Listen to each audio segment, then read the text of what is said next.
نبی پاک صلی اللہ علیہ وآلہ وسلم کی پیاری صاحبزادی حضرت فاطمہ رضی اللہ تعالیٰ عنہا نے 3 سال قید کاٹی شیب ابی طالب میں حضور صلی اللہ علیہ وآلہ وسلم کے ساتھ پتے کھا کر بھی گزارا کیا۔ احد میں جنگ عروج پر تھی، حضور صلی اللہ علیہ وآلہ وسلم ساتھ لے کر گئے تھے سیدہ فاطمہ کو۔ سیدہ مشغیزے میں پانی بھر بھر کے زخمیوں کو پلاتی تھیں اور دعائیں دیتی تھیں۔ بڑا عجیب منظر ہوا۔ شیر خدا کرم اللہ وجہہ فرماتے ہیں کہ ہم نے بڑا عجیب منظر دیکھا کہ حضور صلی اللہ علیہ وآلہ وسلم کا وجود لہو لہان ہو گیا۔ تو میں نے دیکھا کہ سیدہ فاطمہ دوڑتی آئیں، مجھے لگا کہ یہ کمزور پڑیں گی، لیکن حضرت فاطمہ رضی اللہ تعالیٰ عنہا نے کیا کیا کہ میں پانی بہاتا تھا اور سیدہ حضور کے زخم دھوتی تھی۔ پھر اس دور میں طریقہ یہ تھا کہ کوئی کپڑا گرم کر کے جلا کے زخم کے اندر دیا جاتا تھا۔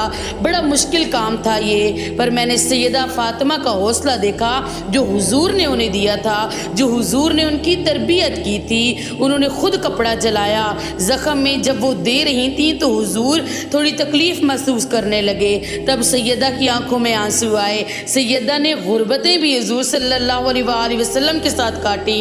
حضور صلی اللہ علیہ وآلہ وسلم فرماتے ہیں کسی باپ کا اپنی اولاد کے لیے سب سے اچھا تحفہ کیا ہے؟ لوگوں میں تمہیں بتاؤں یا رسول اللہ صلی اللہ علیہ وآلہ وسلم فرمائیے، جس نے اپنی اولاد کو سب سے بڑھ کر ادب سکھایا، اچھا ادب سکھایا، اس نے سب سے اچھا تحفہ دے دیا اپنی اولاد کو۔ نبی پاک صلی اللہ علیہ وآلہ وسلم نے بہت ہی اچھی تربیت کی سیدہ فاطمہ کی، ہر چیز سے بڑھ کر دین کو رکھا، ہر چیز سے بڑھ کر دین سکھایا۔ سیدہ فاطمہ نے حضور پاک صلی اللہ علیہ وآلہ وسلم کے ساتھ بہت مشکلیں کاٹیں۔ دین کے راستے میں جو نبی پاک صلی اللہ علیہ وآلہ وسلم کو مشکلیں آئیں وہ سیدہ فاطمہ نے کاٹیں، 4 5 5 6 دن بھوکی رہ کر، پر سیدہ نے زبان پہ شکوہ نہ کیا، بس اللہ کا شکر ہی ادا کیا۔